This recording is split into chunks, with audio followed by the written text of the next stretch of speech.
ever felt this? Life keeps getting faster, noisier, and more crowded.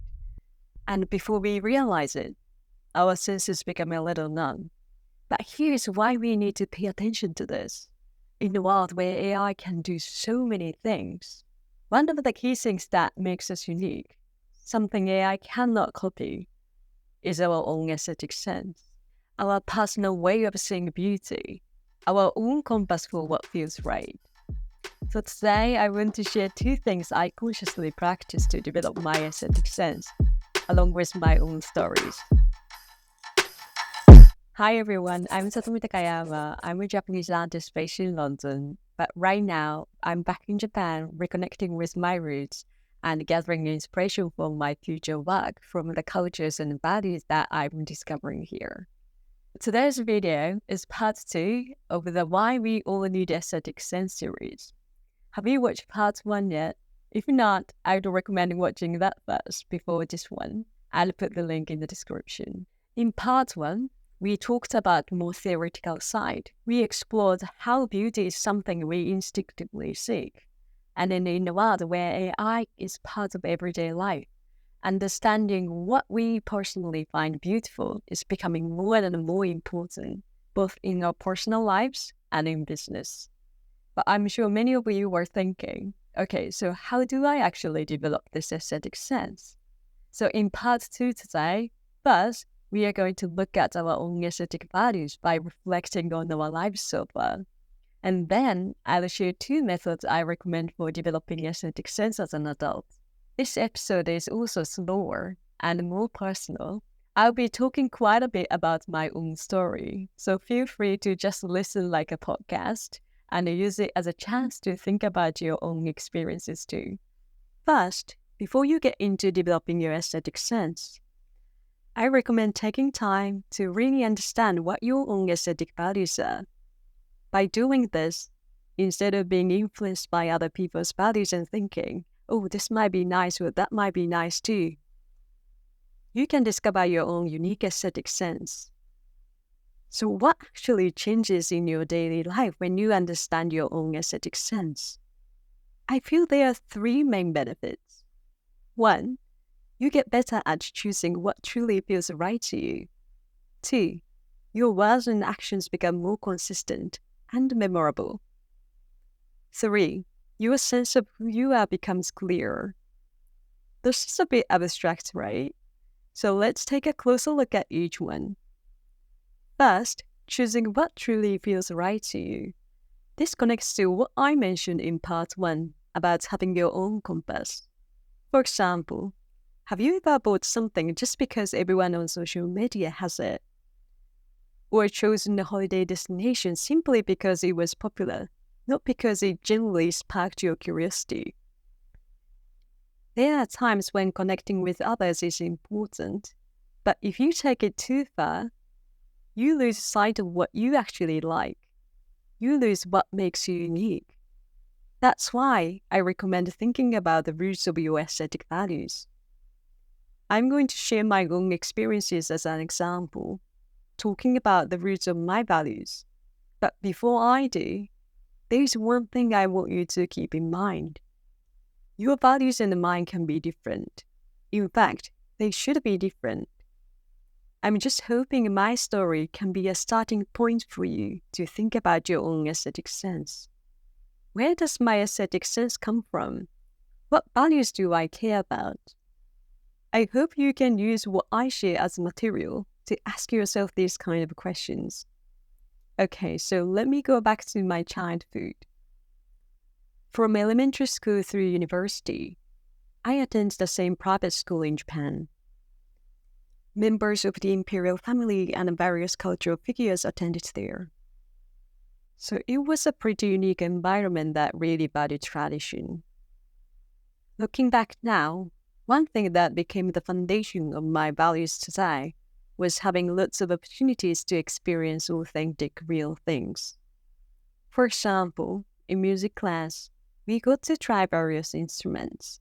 We experienced a tea ceremony and no theater, which are traditional Japanese performing arts, not just from textbooks, but in that live atmosphere.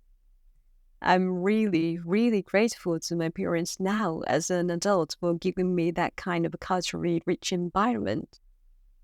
The authentic and essential things I encountered back then are still an important standard for me when choosing things today.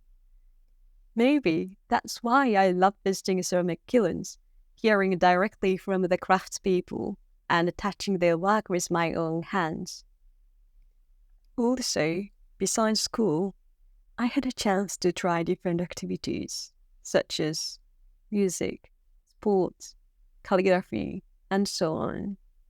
Unfortunately, I gave them all up halfway through, but even as an adult, after becoming independent, I kept learning about things I found beautiful with my limited time and money I had back then. For example, ikebana flower arrangement, tea ceremony, and Japanese cooking. The shades of ink, rhythm, the negative space that the flower arrangement taught me. Those learnings showed me what kind of rhythms and lines make me feel comfortable. And what really expanded all of that was my time living in London. In London, museums and galleries were right there in everyday life. I'd casually go see world-famous paintings or contemporary art. I encountered a whole different world of authentic things and experiences from what I knew in Japan. There's Japan with its stillness and tradition, and London with its free and really powerful expression. The way these opposite worlds mixed inside me, now in my 30s, I finally feel like I'm starting to see the outline of my own personal compass. Whether I'm choosing interiors, clothes, hotels, or ceramics, I feel these accumulated experiences showing up as these subtle differences in sensation. Like somehow this one feels more comfortable, or this one doesn't quite feel right. Through all this background, my own standards have gradually taken shape. Parts of it are always changing through daily experiences, but I feel like the core stays solid. I hope you'll take a moment to think about the values you've cultivated over time. What from your past influences how you choose things? Maybe it's an experience from way back, or maybe something more recent. And here's something I really want you to remember. It's exactly this mix of different values that makes the world interesting. This is what living in London taught me. There was a time when I looked back at my own childhood, spending so many years in almost the same kind of environment, and then I thought it was a bit boring. But now, I really feel there is no need to compare yourself with anyone else. From now on, when you are choosing things or deciding how to act, try remembering your own values. Try not to get distracted by that perfect-looking world you see on social media and elsewhere. I think your everyday life will feel somehow richer. So far, we've talked about developing your ability to choose what you think is good through aesthetic sense. Now, let's dig deeper. The next benefit I found from understanding my own aesthetic values is that how you act and speak becomes more consistent and make an impression. What do your behavior and words express about you? My own values about behavior and speech go back to childhood. At my school, morality and etiquette classes were built into the curriculum. For example, we had lessons on manners in Japanese rooms, learning the proper way to behave in the real tatami room at school. Have you heard that when you enter a Japanese room, you shouldn't step on the edges of the tatami mat? I know that might sound a bit too much, but that's just how it is. So traditionally, family crests were woven into those edges. So stepping on them would be like stepping on the family or its head. That's why this invisible agreement about not stepping on important things has been passed down. As a kid, honestly, I just thought it was a bit too specific. But looking back now, it wasn't just a manners lesson. It was a lesson in learning with your body to treat things with care. including their invisible background, stories, and meanings. And that's definitely become part of the foundation for how I behave today. For me personally, grace is something I want to value throughout my life. It's something that deepens with age, unlike physical appearance. In Japanese, I think of the word Hinsei. Grace is probably the closest word in English, but I guess what grace or Hinsei looks like can differ quite a lot across cultures. The kind of grace I mean here isn't about perfection.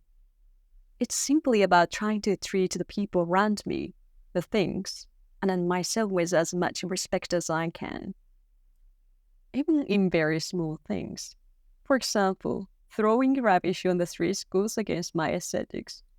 It's about the people who walk there later, and also thinking about the person who has to clean it as a human being. And at restaurants, when ordering food, I try to be mindful as well. The person taking your order is a person too, with feelings. My aesthetics about how to behave might be influenced by what I learned in Japan from a young age. That said, I'm definitely not living up to my ideal self yet. There are lots of times when I don't have the mental space, and my words and actions get sloppy. But in those moments, can I notice and think, oh, that wasn't very graceful of me? Even if I'm not perfect, I think what matters is trying to return to that sense of my own aesthetics. And from a bigger perspective, I think behavior and speech really mirrors of how you want to be. In Japan, there is this concept called kotodama. It's written with the character for words and the spirit. This idea that the words you speak attract certain energy and events into your life.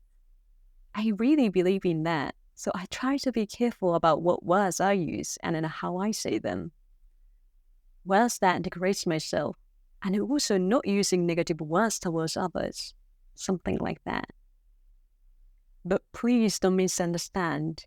Everything I've talked about so far is just my personal values. What I'm trying to say isn't that you should use polite language or that you should master perfect manners. What I mean is, what kind of person do you want to be? What worldview and aesthetics do you value? I want you to actually reflect that in your own speech and behavior, because that will naturally and significantly change the people and environments you attract. I have my own aesthetics based on the experiences I've shared, and you, watching this video, you have your own aesthetics. For example, if I were a rock musician, I would probably have completely different values. Or if I were leading a huge company, I would have other aesthetics about behavior that I value. I find it really attractive when I see people with unique values that are totally different from mine. Setting aside the questions of morality for now, it's not about what's good or bad. We definitely don't all need to aim for the same kind of behavior, right? What matters is whether your actions and words align with the aesthetics you've valued.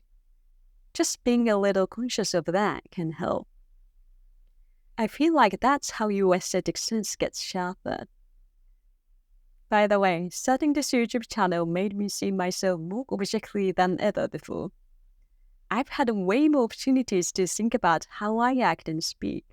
Obviously, I'm not saying you should start a YouTube channel, but if I can share one tip for seeing yourself objectively, I recommend imagining there's another version of yourself floating above your head. Like when your emotions are running high and you're about to say or do something you don't really mean, you can take a deep breath and let that other self put on the brakes. Just having that image might have some effect. What past experiences or moving moments have influenced your own behavior and speech? Maybe it's something your school teacher always said when you were little, or a scene from an old film you watched, or how someone you admired behaved. Think about it, and let's try projecting that onto who you are now. That was the second point about behavior and speech. The third benefit I found from understanding my own aesthetic values is that it helped me shape my identity. How much have you thought about identity in your life? This is something I became much more aware of after moving to London. For the first few years after moving to London, I don't know if identity crisis is the right word, but I had this long period of self-loathing. Because of that, I've had several opportunities at different points in my life to think about my identity. After moving to London, people often saw me first as Satomi from Japan. So being Japanese started to become a much bigger part of how I saw myself. At first, I couldn't speak English, so I couldn't express what was inside me well with just words, which meant what stayed in people's memory of me was the non-verbal part. So what communicated who I was to others were things that had unconsciously soaked into me, like the way Japanese culture values respecting others, behavior that values harmony, that Japanese sensibility itself. After living in London for so long, I do feel like those have faded a bit, for better or worse. There were actually some parts where I felt that Japanese sensibility went a bit too far overseas too. But London really does bring together people from all kinds of backgrounds from around the world. Being recognized as Japanese, I naturally started thinking about the virtues I wanted to value as a Japanese person and the virtues I wanted to value as Satomi Takayama. Precisely because I couldn't use language the way I wanted, I became more careful about what my actions and presence were communicating. And what I realized was that even in those non-verbal parts, my aesthetic sense as part of my identity was seeping through. And living abroad added a completely different compass to that Japanese sensibility. That formed my new identity again. Living with two standards, Japan and London, I feel like I can choose things more thoughtfully, considering more layers than I could before. Also in London, I encountered various new values that I really liked. Among them, the value of respecting all kinds of different perspectives with so many diverse people around was a new world I really came to love. Really, it was such a different environment from the more traditional homogeneous world I knew in Japan. I was so drawn to it. For me, having an aesthetic sense isn't just about style. It's about having your own core. I think understanding who you are is the first step. If I had to explain my identity very simply, I would say it's my Japanese sensibility and traditional values that have been transformed through encountering different cultures around the world, especially dwelling in my time in London. What's your identity? When thinking about this, again, be careful not to compare yourself to others. It can be something simple. For example, think about this. For some reason, you have to start a YouTube channel. Just think about it. What would you want to share with people around the world? And how would your unique aesthetic sense show up? This might be a good moment to stop and think a bit, and jot a few things down on paper. Let me sum up what we have talked about so far. I've been saying it's important to first recognize your own aesthetic values. The benefits I mentioned are in line with your own aesthetics, creating a compass for choosing things, defining your daily words and actions, acting with a sense of identity. I didn't touch on this much here, but in part 1, we talked about how having your own aesthetics guides business decisions, right? I guess that also starts with reviewing your own values. I think it's the same when creating art. Instead of being swayed by other people's values, I hope this gives you a chance to slowly think about that core inside yourself. So finally, we'll get into the practical part. How do you actually develop your aesthetic sense? From what we have talked about so far, Maybe some of you are starting to see what aesthetic values you care about. By using those values as a solid foundation and refining your sensibility, I think you can express yourself in your own unique way. I read several books, and I learned that aesthetic sense can be trained even as an adult. Good news, right? Childhood experiences have an influence, but I think aesthetic sense can be well developed as an adult through ways that adults can especially do. From here, I'll share two things I've been practicing in my own life. For me, just being aware of them has made everyday life feel a little different. Those two are 1. Experiencing more things through your five senses. 2. Building knowledge. First, experiencing more things with your whole body through your five senses. You've probably heard this many times, but the more I do it, the more deeply I feel how powerful it really is. These days, with just a smartphone, we can see famous paintings, architecture, and then gardens from around the world with just our fingertips, right? That itself is really convenient, and then I do it all the time. But at the same time, I deeply know that the world is through a screen, and the world you actually see are completely different things.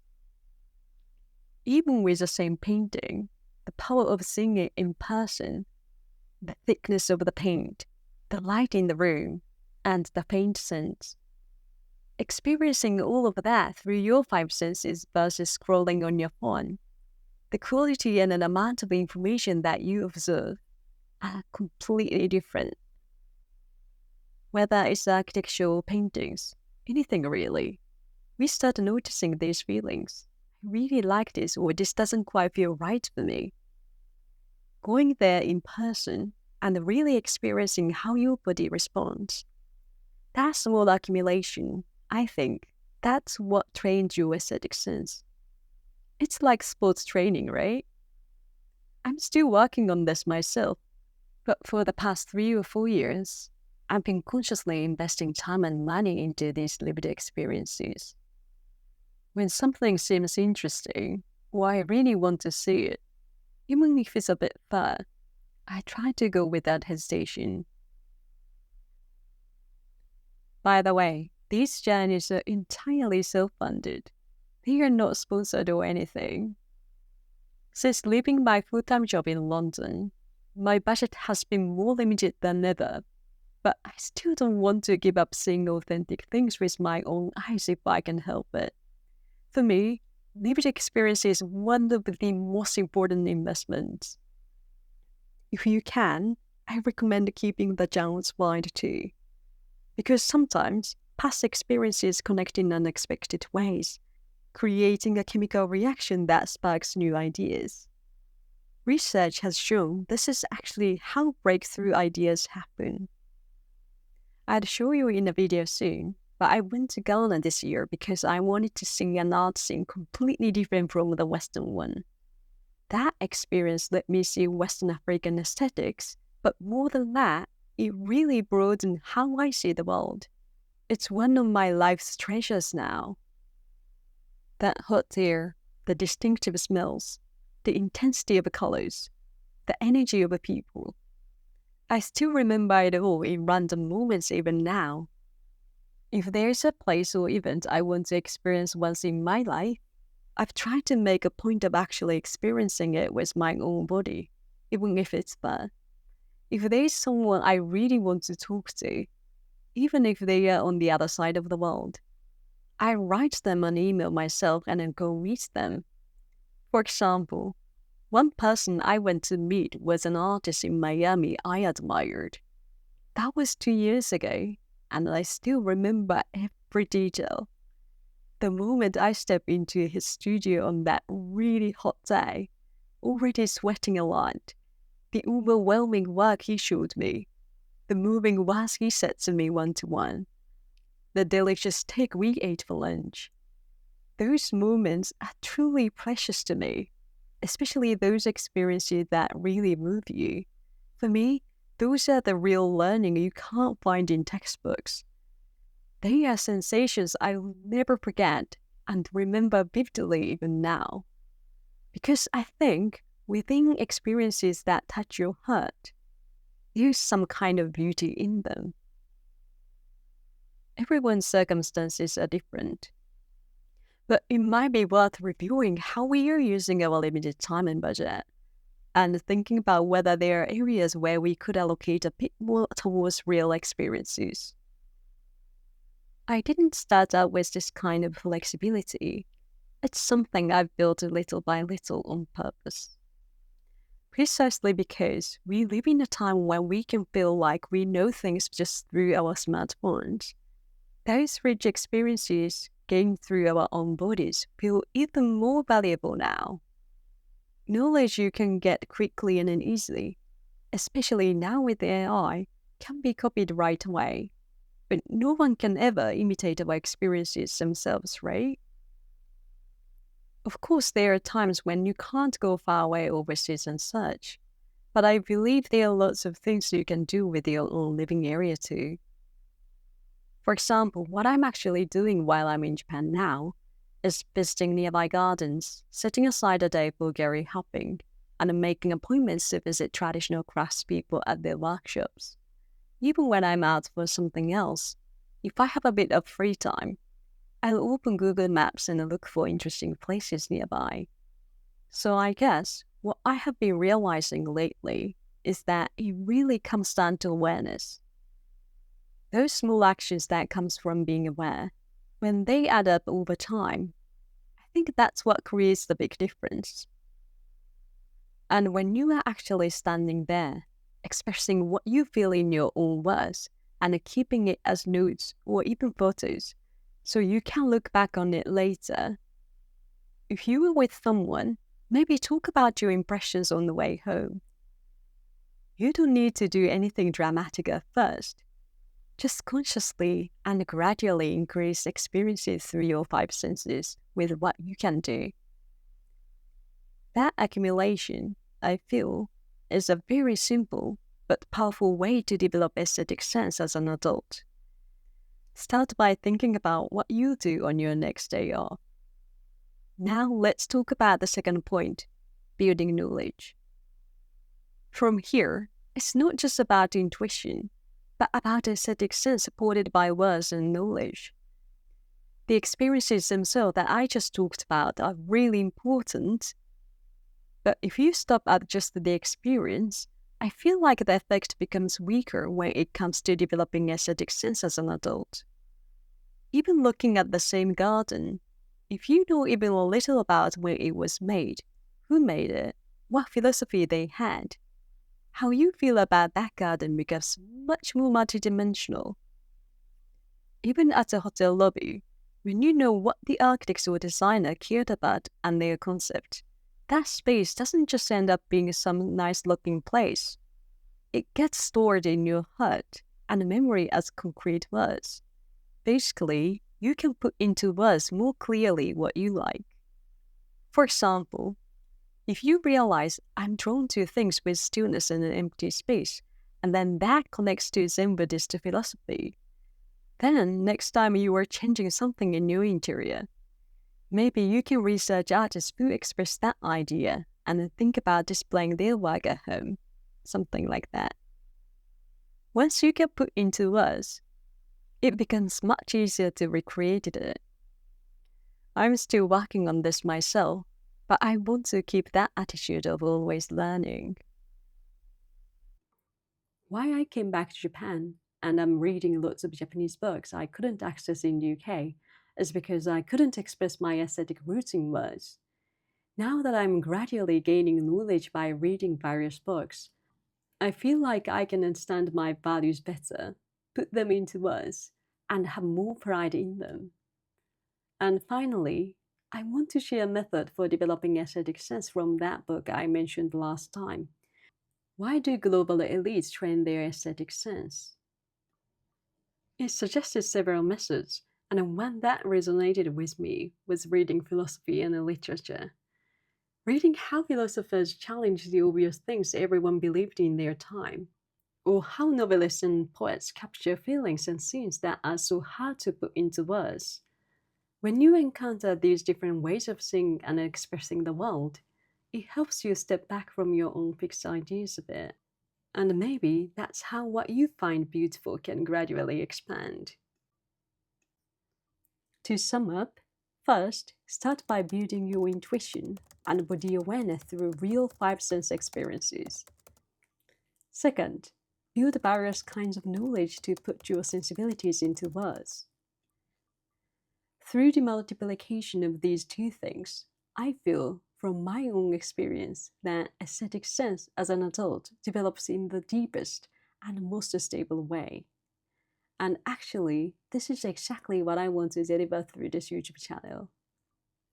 I go to see Japanese traditional crafts and gardens, art and architecture from around the world with my own eyes. And by researching their history, philosophy, and a maker's intention, I hope this channel can be a small catalyst to stimulate your aesthetic sense. But we shouldn't just polish it and stop there, right? I would love it if you could share it in the comments, even small things, how you are using your own aesthetic values in your daily life or business. I think by knowing each other's perspectives, we can all learn from one another. I also want to eventually create more tangible forms of this aesthetic sense. Perhaps it starts with collaborations with artisans or creating art pieces.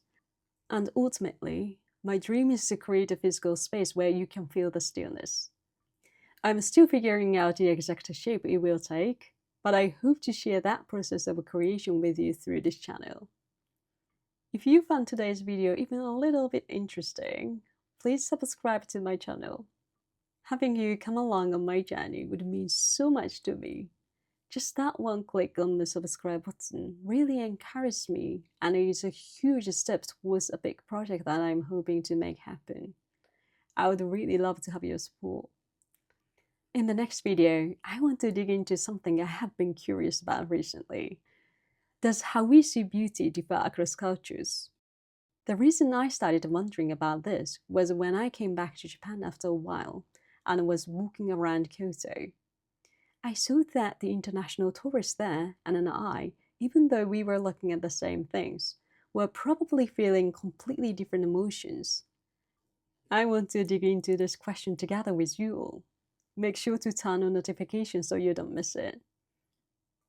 If you enjoyed today's video, I think you will also like my videos on Italy and France, so please check them out. Thank you so much for watching, and I'll see you in the next video. Oh god. Oh, today's video was even longer than the previous video. Let me just grab a coffee. So thank you so much for watching until the end today. If you watched my previous video, I think you noticed that I've added a small section after the main part like this. This is basically where I talk about what was in my mind at the time, or I don't know, my personal life, or like without script. So the main part is completely scripted, as you can tell probably. So here I'm just talking about things without script, and I'm revealing my real English ability. And another thing that I wanted to say is that, so thank you so much to everyone who gave me an idea of the name for this section. So I've decided to name this Behind the Episode. Do you think that makes sense in English? Do you like it? I think it's quite nice, no? But yeah, let me know what you think. And yeah, so I was thinking what to talk about this new section today. But today's video was a really very personal one. I was talking a lot about my past experiences and my childhood. But what I talked about today wasn't really clear until recently, really. I mean, like for example, 1 year ago, I wasn't really sure what my values are. What helped me is definitely, I quit my full-time job. When I was in London, I had a really busy life and I really didn't have time to think about what is really important in my life. And then the time I spent in the south of France and Italy, and also the time I have spent in Japan so far, really helped me to clear my mind. And yeah, so that's why I thought it might be good to talk about what I found out over the past year in this video. So when I was in London, like I said in the main part, I kept comparing myself with others. The biggest reason for that is because of my English ability. So, but I needed to work to make a living. So I started to work for a marketing agency in London. But obviously, I didn't speak English. So but I was so lucky that I got that job despite my English ability. but it was really challenging for me to work in that English environment all of a sudden. So and then obviously people around me were doing really well, but I couldn't even like when I had a call with clients, when I had a chat with my colleague, I didn't really understand what they were saying. And then I just started to blame myself. And then I couldn't really make friends either. And so I couldn't really get into the community in London the way I wanted. That kind of environment lasted like so long. So what made me so frustrated is basically in London, I couldn't even do like simple tasks, the task that I was able to do really quickly when I was in Japan. So that's why I think I was really struggling with everything really at the beginning. That's why I think I kept comparing myself with others. But one thing I learned from a monk I met in Kyoto. So he was saying, so I went to some meditation sessions at the temple in Kyoto. The monk there told us that we need to look at what you have, don't look at what you don't have. This is also something that connects to what I talked about in my Japanese garden video. What I was saying in that video is that important thing is that you don't have to pretend to be someone else. The important thing is what angle you show who you are. Everyone has their own unique skill or your own unique ability. If you don't show that skills in not right situation, I think you like how different I am or what sort of things I can offer as well. Because by talking to to people from other countries or like other cultures, you will probably realize how different you are. It was one of the things that I learned through my travels. If you are in the similar situation as mine, maybe you can see your skills or ability from a bigger scale. I don't know why I'm talking about it because yeah, that is just what I thought recently. And then recently I came across my school song, the song I used to sing when I was at the school.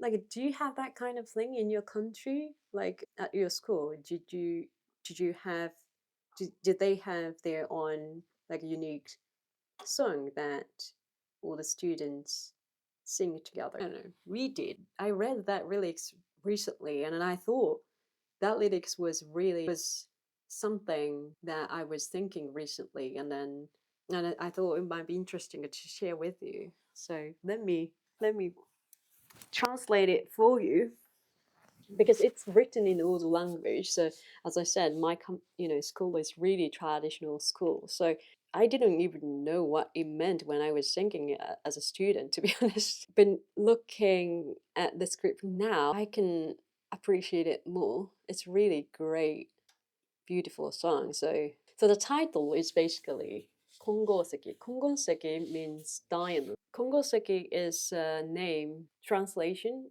of diamonds in a Buddhism way, if that makes sense. So the thing is, like, should I sing that song?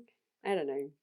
Just the beginning, because it's really hard to sing because it's old language. Kongoseki mo migakazuba tama no hikari wa soasanamu. So basically, what it says is, I don't know if this translation is accurate though. So it says, even a diamond, if left unpolished will not reveal its brilliant light. In the same way, only after a person studies and learns does their true virtues begin to shine. Just as the hands of a clock turns without ceasing, time moves on. Does that make sense? If you cherish every fleeting moment and strive diligently is there any skill or task you cannot master? No, with effort, anything can be achieved. Nice, great song. So yeah, this is really beautiful song. It's getting dark again. I'm sorry. So I don't know what sort of life stage you are at, but for me, I don't want to stop learning. I always like to learn new things and like develop my aesthetic sense as well. And I think that's the beauty of living. So yeah, I hope there's something in today's video resonated with you. So let me know what you think about today's video.